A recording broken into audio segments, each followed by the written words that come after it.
오늘의 말씀을 되새겨 봅시다. 예수님께서는 내가 빵을 적셔서 주는 자가 바로 그 사람이다 하시고 빵을 적신 다음 그것을 유다에게 주셨다. 유다가 그 빵을 받자 사탄이 그에게 들어갔다. 유다는 빵을 받고 바로 밖으로 나갔다. 때는 밤이었다. 오늘의 말씀은 세종내에 이어지는 것으로 성체, 성사, 제정과 연결이 되어 있는 이야기입니다. 유다가 그 빵을 받자 사탄이 그에게 들어갔다는 말씀에 유의해야 합니다. 사탄이 유다에게 들어가자 유다는 빵을 받고 바로 밖으로 나갔다.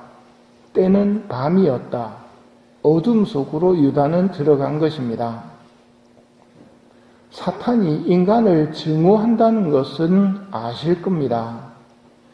당연한 이야기지만 사탄은 하느님도 미워합니다. 그러나 감히 하느님께는 꼼짝도 하지 못합니다. 그래서 사탄은 인간을 이용하여 하느님을 괴롭힙니다. 하느님을 고문하고 십자가에 못 박아 죽일 수 있었던 것은 인간을 부추겨서 인간을 통해서 한 일입니다. 사탄이 직접 하느님께 대들지는 못하기 때문입니다. 하느님께서 사랑하시는 인간을 통해 하느님을 모독하는 사탄의 계획이 가능한 것은 인간을 구원하기 위해 희생 제물로서 하느님의 외아드님을 내어주셨기 때문에 예수님께서는 사탄에게 희생 제물로 순환을 당하시는 것입니다. 이 순환은 아직도 이어지고 있습니다. 유다의 뒤를 따르는 사람들을 이용해서 사탄은 여전히 하느님을 모독하고 있는 것입니다. 곧비 신부님에게 주신 성모님 메시지 176항입니다. 모든 사람이 합당한 준비를 갖추어 예수님의 성체께 다가가도록 도와주어라. 이를 위해서 너희는 신자들에게 죄의식을 길러주고 그들이 은총 상태에서 영성체를 하러 나가도록 권고하고 고해성사를 자주 받도록 가르쳐야 한다. 대죄 중에 있는 사람은 성체를 받아 모시기 전에 반드시 고해성사를 받아야 하는 것이다.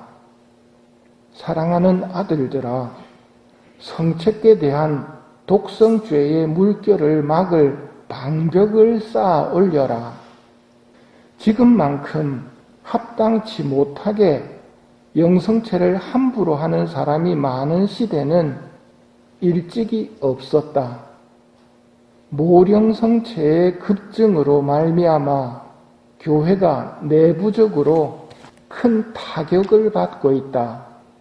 제발 그만해라. 보다 못해 너희 천상 엄마가 이렇게 말하고 있는 때가 온 것이다. 대죄 중에 있는 사람은 성체를 받아 모시기 전에 반드시 고해성사를 받아야 하는 것이다. 이것이 분명한 기준입니다. 그렇다고 해서 성체를 모실 자격이 없다는 이유로 영성체 하지 않는 것도 큰 잘못입니다. 우리는 주님을 모시기에 당치 않사오나 한 말씀만 하소서 제 영혼이 곧 나으리라 기도하며 나아가는 것입니다. 확실하게 내가 대죄라는 것이 드러나지 않고 느낌적으로 안 되겠다. 이거는 속아 넘어가는 것입니다. 유다도 내가 하려는 일을 어서 하여라는 예수님의 말씀을 겸손한 마음으로 들었더라면 뉘우치고 용서를 청하며 자신의 죄를 고백했을 것입니다. 이것이 회개입니다.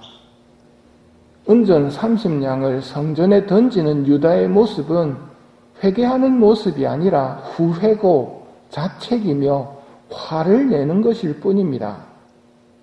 성모님께서는 우리가 독성죄의 방벽이 되기를 원하십니다.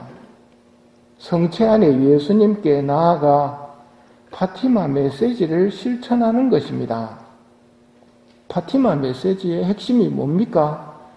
러시아의 회개와 티 없으신 성심의 승리를 위해 보속과 희생과 묵주기도를 바쳐라는 말씀을 실천하는 것입니다. 즉 파티마 메시지는 옛날의 메시지가 아니라 오늘날을 향해 주시는 메시지입니다.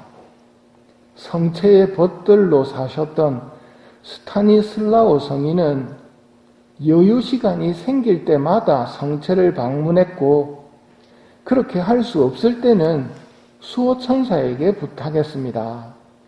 사랑하는 천사여, 저 대신 좀 가주시겠습니까? 여러분 수호천사한테 어떤 부탁한 적 있습니까? 우리가 수호천사께 이것보다 더 거룩하고 기뻐할 만한 부탁을 드릴 수 있을까요? 여러분의 수호천사께도 이런 부탁을 드리십시오. 사랑하는 천사여, 저 대신 좀 가주시겠습니까? 성체의 벗들로 사셨던 루르드의 목격자 성녀 벨라데타 수녀님도 동료 수녀님에게 이렇게 말했습니다. 수녀님이 소성당을 지나가면서도 잠시 들러서 예수님 만나 뵐 시간이 없으면 수호천사께 대신 감실에 계신 예수님께 가주시라고 부탁드리세요. 천사는 그렇게 하고서도 수녀님을 충분히 따라잡을 수 있을 것입니다. 성당 근처를 지나가게 될 때, 성당에 가서 조배할 수는 없을 때 여러분의 수호천사께 이런 부탁을 드리십시오. 집에서 수호천사께 성당에 계신 예수님께 인사 좀 드려주십시오 라고 부탁드리면 수호천사는 기쁘게 예수님께 조배드리고 조배드리러 와서는 제가 돌보는 누가 예수님을 만나 뵙고 오라고 해서 왔습니다 하면 예수님도 분명히 한바구음을 지으실 거란 말입니다. 이게 독성죄의 방벽이 되는 겁니다. 모령성체 속에서 상처받으시는 예수님께서 당신을 사랑하는 이들이 당신을 그리워한다는 그 자체로도 위로받으실 수 있는 거거든요. 그러니 첫 번째로는 수호천사를 통해서 조배를 부탁드리는 것. 두 번째로는 신령성체를 하십시오. 자주 하십시오. 제 안에 와주십시오 하면 오신단 말입니다. 주님과 함께 머무는 방법 중에는 신령성체가 굉장히 효과적입니다.